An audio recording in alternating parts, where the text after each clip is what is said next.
loops and iteration.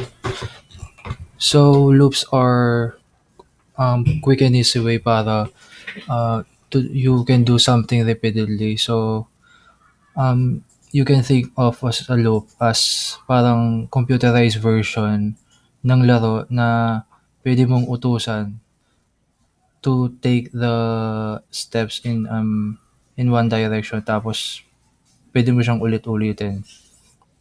So for example, you can go 5 steps to the east na you can express it as a loop. So the first loop that we will tackle is the for loop. So the for loop has three parts. The initial expression. So for example, let x equal 0. So this is the initial expression. That's after that, yung condition natin. So the condition is the if x 0 x is less than x dot line. And the third one is the increment expression x plus plus.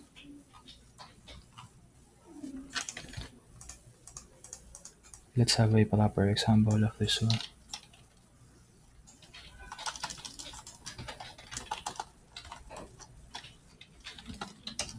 Step less than 5, tapos step. So please remember, always use semicolons after each statement. Ayan. Tapos, zero number of steps.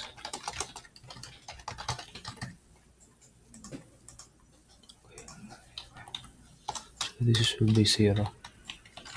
So, let's check it. Ayun, 5. 5 repeats. So there are different kinds of loop, but essentially, halos para-pareho lang ng ginagamit.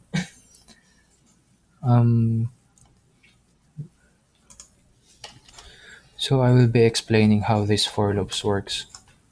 So you will initialize an expression. So let step equals 0. So if any expression is executed, usually one or more loop counters, yung syntax ay inaalaw niya para uh, makapag-express siya ng any degree of complexity. You can declare any variables dito. So for example, you can 20 something like this or 1. Tapos the next one is this condition. So sa condition naman, yung the expression is being evaluated. So this condition will be a true or false. So if the condition is true, yung loop statement natin paulit-ulit siyang gagana. So if the statement is false, this for loop will be terminated. And tas yung kung ano yung nasa statement na nasa loob mo will be completely omitted.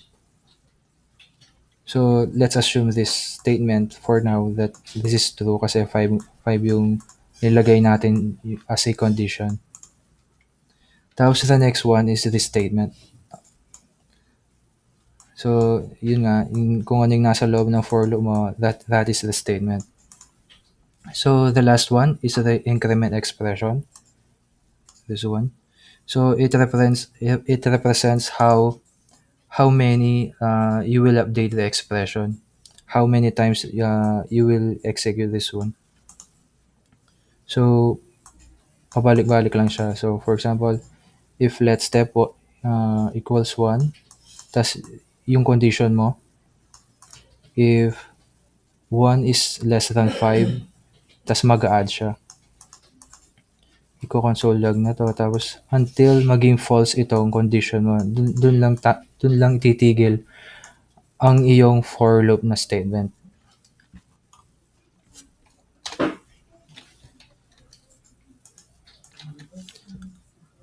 So for the next one, we will tackle the do while statement. So do while statement, yan. So sa do while statement naman, um, the statement will repeat uh, until a specified condition evaluates to false. So yung statement muna yung i-represent mo. Then the condition nakapasok sa while. So if you notice, um, parang kabaligtaran siya ng for loop kanina, which yung condition nilalagay mo sa last part. So for example, let I equal 0. Then we will be having a do while loop.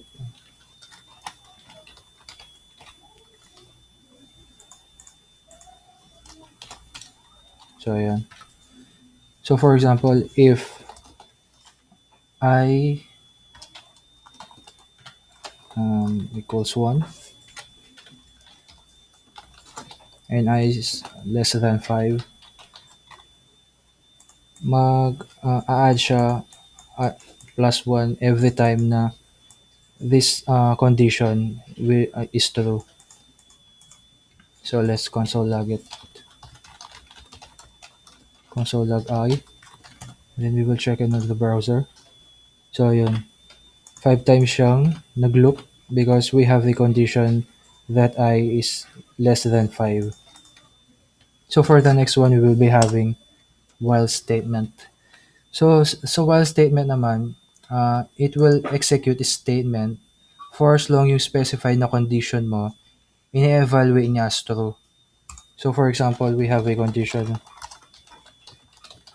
here. Then we have the statement below here. So if this condition becomes false, yung statement na nakapasok below the condition will stop executing and control the passes to the statement following the loop. So for example, we have n equals to 0 and x equals to 0. So if we have n is less than 3, then remember that this is the condition. So we have the statement that if n is less than 3, we will add the n, we will increment it, then we will also add n equals kung ano yung value ng n, yun yung value ng x. So let's console log it.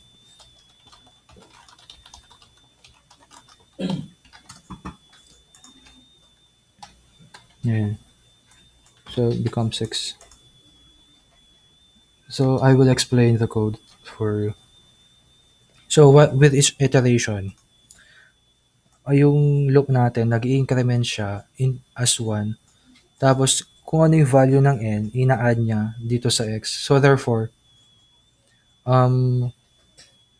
ito, 3, tas increment niya itong by 1 because n less than 3.